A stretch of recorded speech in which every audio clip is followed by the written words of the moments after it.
Guys, ഞാനിന്ന് തലശ്ശേരി ദം ബിരിയാണി വെക്കാൻ പോവാണ്. അപ്പോൾ അതിലേക്കുള്ള ഉള്ളി നമ്മൾ പ്രീതിൻ്റെ മിക്സി വെച്ചിട്ടാണ് സ്ലൈസ് ചെയ്തെടുത്തിട്ടുള്ളത്. ഭയങ്കര ഈസി ആയിട്ടുള്ള പരിപാടിയാണ്. ഞാൻ ഇന്ന് പ്രത്യേക തരത്തിലുള്ള ബിരിയാണിയാണ് വെക്കുന്നത്. അയ്യോ, ഈ ഇഞ്ചി നടിഞ്ഞിട്ടില്ലല്ലോ. നമ്മൾ ഇഞ്ചി, വെളുത്തുള്ളി, പച്ചമുളകിൻ്റെ പേസ്റ്റ് എന്ന് പറയാൻ പറ്റില്ല, ചതച്ചത്. ഇഞ്ചി 2-3 കൂടി ചതയാനുണ്ട്. മിക്സിയിൽ ഇട്ടിട്ട് അരച്ചത് കൊണ്ട് തക്കാളി അടക്കം നമ്മൾ ഇങ്ങനെ തന്നെയാണ് മുറിച്ചത്. അതിൻ്റേതായ ഒരു അടിയിൽ തക്കാളി ഉണ്ട്, അതുകൊണ്ട് നല്ലതാണ്, പേസ്റ്റ് പോലെ തന്നെ ആയിട്ടുണ്ട്. അപ്പോൾ ഒരു 4 ഉള്ളിയും 3 തക്കാളിയും അങ്ങനെ. അതല്ല, തക്കാളി ചെറിയ തക്കാളി, വലിയ തക്കാളിയൊന്നും. മിക്സിയിൽ അടിക്കുന്നത് കൊണ്ട് നൈസായിട്ട് നമുക്ക് ഉള്ളി മുറിച്ച് കിട്ടും. അപ്പോൾ ബിരിയാണീൻ്റെ പരിപാടി നോക്കുമ്പോൾ നമുക്ക് പെട്ടെന്ന് ഉള്ളിയുടെ തോല് മുറിക്കേണ്ട സമയം വേണ്ട. ഇതെല്ലാം ഇട്ട് ഇനി നമുക്കിതിൽ മസാലയും കൂടി ഇട്ട് നല്ലോണം കൈവച്ച് ഞരണ്ടിയിട്ട് അടുപ്പിലേക്ക് കയറ്റാം. നോ ഓയിൽ ബിരിയാണിയാണ്. ഉണക്കിയ അപ്പോൾ ഇതിൻ്റെ അകത്തേക്ക് കുറച്ച് മഞ്ഞപ്പൊടി, സാധാരണ മഞ്ഞപ്പൊടി ഇടലില്ല. ഇവർക്ക് ഇന്ന് ചിക്കന് കുറച്ച് കളർ വേണം പോലും, പച്ച പോലത്തെ കളറുണ്ട്. മീൻസ് എന്താ പറയുക, ഇങ്ങനെ പറയുമല്ലോ, മനസ്സിലായി എന്നോ മനസ്സിലായോ? ചിക്കൻ പച്ചയായിട്ട്, ചിക്കൻ പച്ചയായിട്ടില്ല, ചിക്കൻ വെള്ള കളറിൽ. ഇത് ഗരം മസാലയാണ്. ഗരം മസാല ഞാനാണ് കൂടുതൽ. ഗരം മസാല കൂടുതൽ ഇട്ടാലാണ് ശരിക്കും മലബാർ ബിരിയാണിയുടെ ടേസ്റ്റ് വരുന്നത്. മുളക് പൊടിയൊന്നും ഞാൻ ഇടലില്ല, ഇന്ന് കുറച്ച് മുളക് പൊടി ഇടുന്നുണ്ട്. എന്നിട്ട് ഇതിലേക്ക് നമുക്ക് കുറച്ച് തൈര് ഒഴിക്കാം. കുരുമുളക് പൊടി ഇടുന്നില്ല, കുറച്ച് തൈരും കൂടി ഒഴിക്കുക. തൈരാണ് നല്ലത്, ചെറുനാരങ്ങനേക്കാളും. ഇട്ടാകുമ്പോൾ ഉപ്പിട്ടിനെ ഞാൻ കുറഞ്ഞില്ല, നോക്ക് വെറുതെ ചുമ്മാ. ഉപ്പ് ഇട്ടിട്ട് നല്ലപോലെ. ചിക്കൻ കുറവാണ്, ഇന്നലെ ഒരു ചിക്കൻ വാങ്ങിയാൽ ചിക്കൻ കറി ഉണ്ടാക്കി കുറച്ച് ചിക്കൻ എടുത്ത് വെച്ചതാണ്. അപ്പം അതിനെ കൊണ്ടാണ് ബിരിയാണി ഉണ്ടാക്കാൻ പോകുന്നത്. ചിലപ്പോൾ ഉച്ചവരെ ആയിരിക്കും എത്തുക. അങ്ങനെ എത്തിയിട്ട് രാത്രി കണ്ടെങ്കിൽ ആക്കാം അല്ലേ. എന്തെങ്കിലും ഉണ്ടാതെ മാഡം മസാല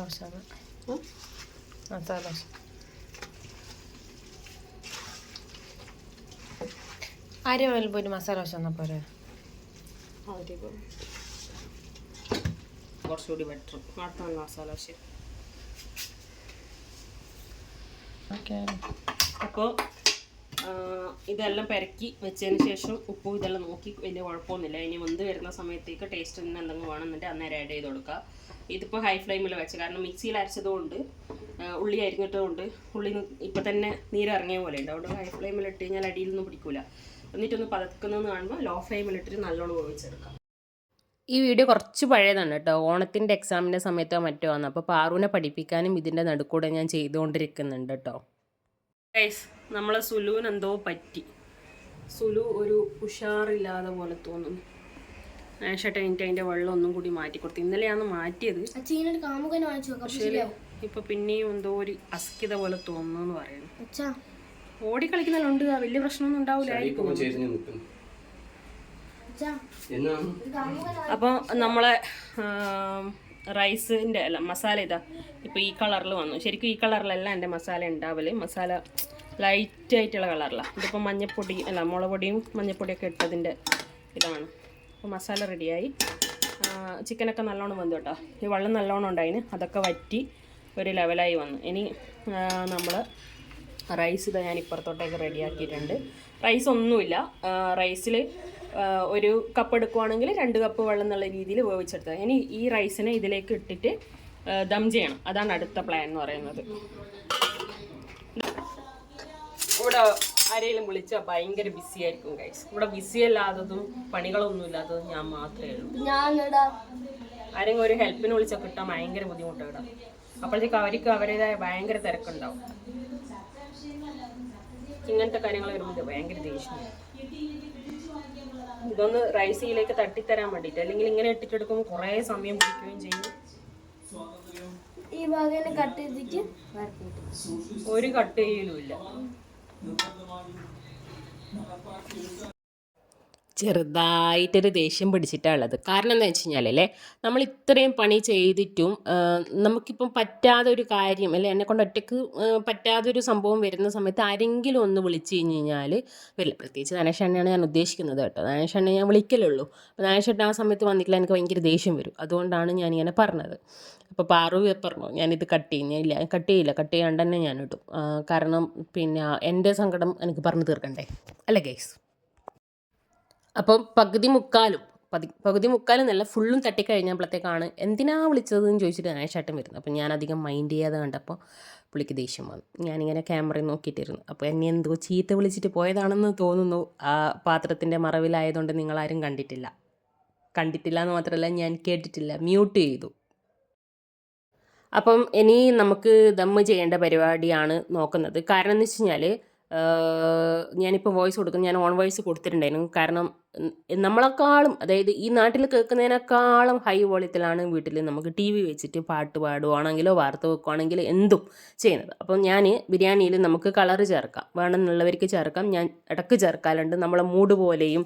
കാരണം നമ്മൾ ചെയ്യുന്നത് ഭയങ്കര പെർഫെക്റ്റ് ആയിട്ട് വരണം തോന്നുന്ന ദിവസം ഉണ്ടാവില്ലേ, അല്ലെങ്കിൽ ചില ദിവസം നമ്മൾ വിചാരിക്കില്ല മതി ഇത്രയൊക്കെ മതി, അങ്ങനെയുള്ള ദിവസങ്ങളിൽ ചേർക്കില്ല. ഇതിപ്പോൾ എനിക്ക് എന്തോ അങ്ങനെയെല്ലാം ചെയ്യണം തോന്നിയത് കൊണ്ട് ആണ് ചെയ്തത്. പിന്നെ അണ്ടിപ്പരിപ്പ് മുന്തിരിയൊന്നും ആർക്കും വലിയ താല്പര്യവുമില്ല. പിന്നെ വെറുതെ ഇത്രയും വലിയ പൈസേൻ്റെ സാധനം ഇതിലിട്ട് അത് വേസ്റ്റാക്കി പെറുക്കി ഒരു ഇലേൻ്റെയോ പ്ലേറ്റിൻ്റെയോ മൂലക്ക് ഇടുന്നതിനേക്കാളും നല്ലത് നമ്മളത് ഇടാണ്ടിരിക്കുന്നതാണ് നല്ലത്. അപ്പം റൈസ് കുറച്ചുകൂടി ഉണ്ട്, അതിൻ്റെ അകത്തിലേക്കുള്ള 1 മണി ചോറ് പോലും എനിക്ക് കളയാൻ ഭയങ്കര ബുദ്ധിമുട്ടാണ്. അപ്പം ഞാനതൊക്കെ ഏകദേശം പരണ്ടി എടുത്ത് ഇതിലോട്ടേക്ക് തട്ടുന്നുണ്ട്. ഉണ്ടാവുമല്ലോ, ആ ഹോളിലേക്ക് നമ്മൾ ഫോയിൽ പേപ്പർ ഉണ്ടാവും.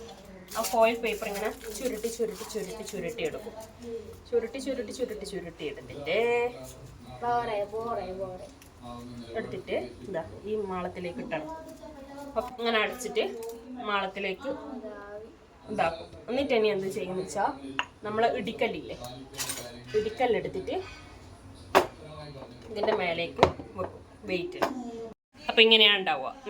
എന്നിട്ട് ഇനിയിപ്പം സമയം 1:45. ഇനി ഒരു 1:50 1:55 വരെ ഒന്ന് ചെറിയ സിമ്മിൽ വെക്കും. അപ്പം നമ്മൾ ബിരിയാണി റെഡിയാവും.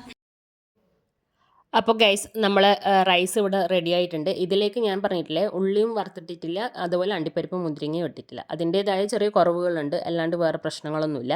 അത് വേസ്റ്റാണ്, വെറുതെ കൊണ്ടുപോയി കളയുക. ധനേഷന് ഉള്ളിയൊന്നും മുരിച്ചിടുന്നത് തീരെ താല്പര്യമില്ലാത്ത കേസാണ്. അപ്പോൾ ഞാനിത് വിളമ്പി വെക്കുമ്പോൾ എന്ന് വെച്ച് കഴിഞ്ഞാൽ മേലെയുള്ള ചോറ് വേറൊരു പാത്രത്തിലോട്ടേക്ക് തട്ടിയിടും. ഇത് നമുക്ക് സൈഡിൽ നിന്ന് വെച്ചിട്ട് കോരി എടുക്കാം, പക്ഷേങ്കിൽ വേറെ തന്നെ ചോറ് വേറെ തന്നെ മാറ്റി വെച്ച് അതിൻ്റെ അടിയിൽ മസാലേൻ്റെ കൂടെ ചേർന്ന ചോറ് നമ്മൾക്ക് സെർവ് ചെയ്യുമ്പോൾ ആ മസാലയും കൂടി ചേർത്തിട്ട് കൊടുക്കും. എന്താ വെച്ചാൽ മസാലയിൽ പെരങ്ങിയ ചോറും കൂടി ചേർത്തിട്ട് കൊടുക്കുമ്പോഴാണ് ഭയങ്കര ടേസ്റ്റ് ഉണ്ടാവുക തിന്നാൻ വേണ്ടിയിട്ടെന്ന് പറയുന്നത്. അതുകൊണ്ട് ഞാൻ റൈസ് മാത്രം എടുത്ത് മാറ്റി വെക്കും. കാരണം രാത്രിക്ക് നമ്മൾ ചിലപ്പോൾ ലേറ്റ് ആയിട്ടൊക്കെയാണ് ഭക്ഷണം കഴിക്കുന്നുണ്ട്, ഇത് രാത്രിക്കേക്കും കൂടിയുള്ളതാണല്ലോ.